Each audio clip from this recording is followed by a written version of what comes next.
How do we take the derivative of inverse trig functions? Well, first of all, let's go back to remember what is an inverse function.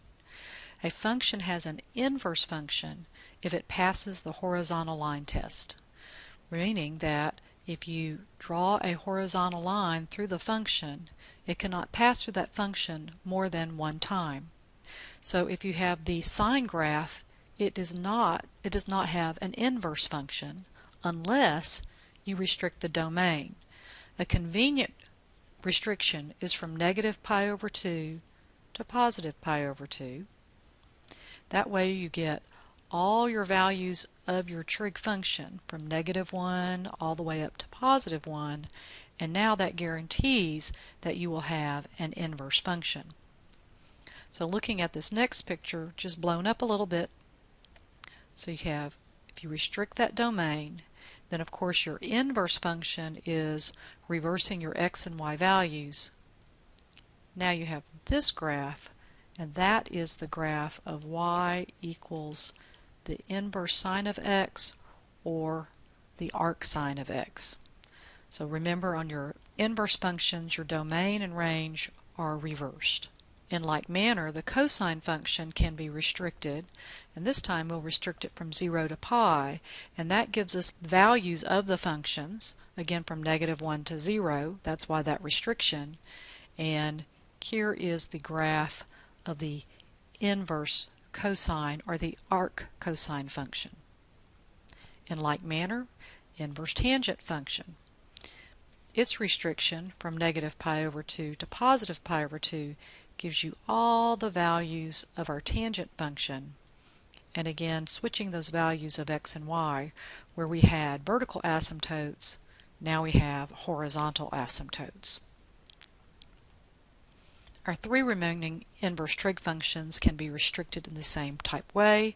Your inverse cotangent is restricted from 0 to pi, inverse secant, again from 0 to pi, and inverse cosecant is negative pi over 2 to positive pi over 2. It might be helpful if you memorize sine, cosine, and tangent, but you can always go back and look at the graphs and say, hey, how could I make this a function that has an inverse function by, again, restricting the domains? So that leads us to, how do we take the derivative of our inverse trig functions? Well, you have to kind of remember what that is saying. What's the angle? What's the ratio? This is your angle. This is the ratio. So it's saying that if I took the inverse sine of, say, 1/2, what angle would that get me back? One of many answers would be pi over 6. So in other words, we can say the sine of the angle is equal to x. Going back to basic trig, where the sine is defined to be opposite over hypotenuse, if you drew a right triangle, and remember this is our angle, and we said, hey, that's the opposite over hypotenuse, we could solve for the third side using Pythagorean theorem, and that would lead us to the square root of 1 minus x squared. Why is that going to help me? Well, follow through. So if we have y equals the inverse sine of x, that is the same as the sine of y is equal to x. I want to find the derivative, meaning I want to find dy dx. How could I do that? I can take the derivative of both sides. The derivative of the sine of y is the cosine of y with respect to x, and the derivative of x is of course 1. If I solve for dy dx, which is what I'm trying to find, I would divide both sides by the cosine of y. Well, how is that helpful? Let's go back and look at our triangle. Okay, just like our triangle said that the sine of an angle is opposite over hypotenuse, what's the cosine of the same angle is adjacent over hypotenuse, the square root of 1 minus x squared over 1. I can replace this here, saying, hey, that's what the cosine of y equals to. So dy dx is 1 over the square root of 1 minus x squared. What did we take the derivative of? The inverse sine of x. The derivative of the inverse sine of x, or the arc sine of x, is 1 over the square root of 1 minus x squared. Let's do that again. So if I write this as the cosine of y is equal to x, I take the derivative. Now the derivative of cosine is negative sine of y, dy dx is 1. If I divide both sides by negative sine of x, I would have that. Right? Again, looking at that right triangle where my angle is y, and this is adjacent over hypotenuse, so that's x over 1. Again, using the Pythagorean theorem for the third side, that would give me this. And then, according to the triangle, the sine of y would be opposite over hypotenuse. So that leads me to the derivative is 1 over the negative of the square root of 1 minus x squared. So that is the derivative of your inverse cosine, or the arc cosine. Not much difference between these two, just that one negative sign. So let's go ahead and do the same thing for your tangent. Again, this is the tangent of y is equal to x, taking the derivative of both sides. This is secant squared y, dy dx equals to 1. So dy dx equals to 1 over secant squared y. Now, this is going to lead me to this triangle where my angle is y. This time tangent is opposite over adjacent. Pythagorean theorem is now 1 plus x squared. A squared plus b squared equals c squared, taking that square root.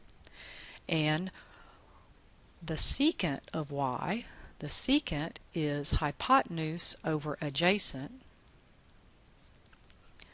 So I can replace this here, and so I have dy dx equals to 1 over the square root of 1 plus x squared. Hey, but that's squared.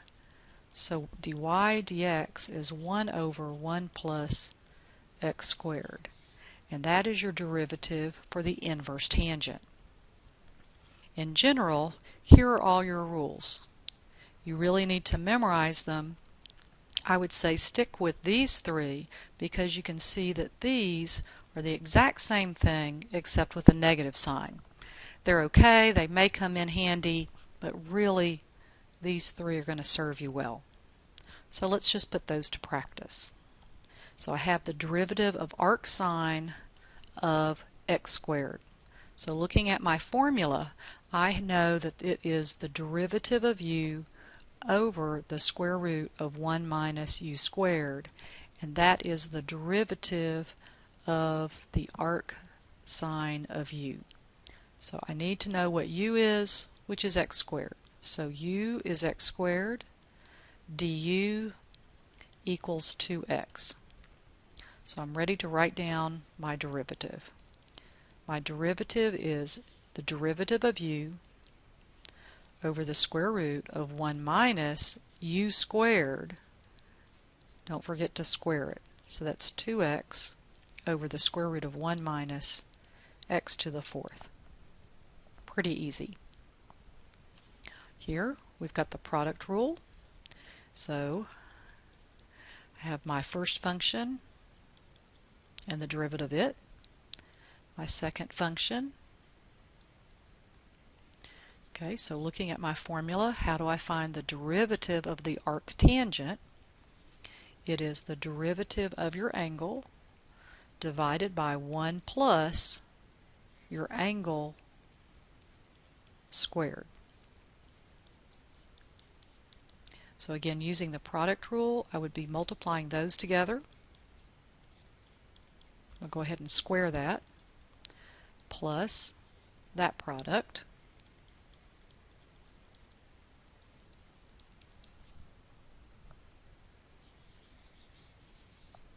and you're done. Not real hard. Again, just a matter of memorizing those rules. Let's just practice one more time. Okay, so here we have a product rule here with the x and arctan, and I've thrown in a natural log just to make you remember lots of stuff. Okay, so let's see. I can use this notation or I can use the y prime notation. So looking at the product rule, so I have first times the derivative of the second plus the second times the derivative of the first, and then I've got to remember how to take the derivative of that, so I'm going to take that minus 1/4, and let's see. I know this looks strange, but let's see. I'm going to go ahead and finish that natural log rule. That natural log rule says whatever I'm taking the natural log of goes on the bottom, and the derivative of that bottom part goes on top. So everything I've got filled in, let me go back to my product rule. So I have the first times the derivative of the second. Again, how do you take the derivative of arctan? Well, it's 1 plus your angle squared times the derivative of your angle. Here I've got this times the derivative of the first, which is 1. So I have 2x over the 1 plus 4x squared, arctan of 2x minus, and I'm going to go ahead and reduce, and I've got 2x over 1 plus 4x squared.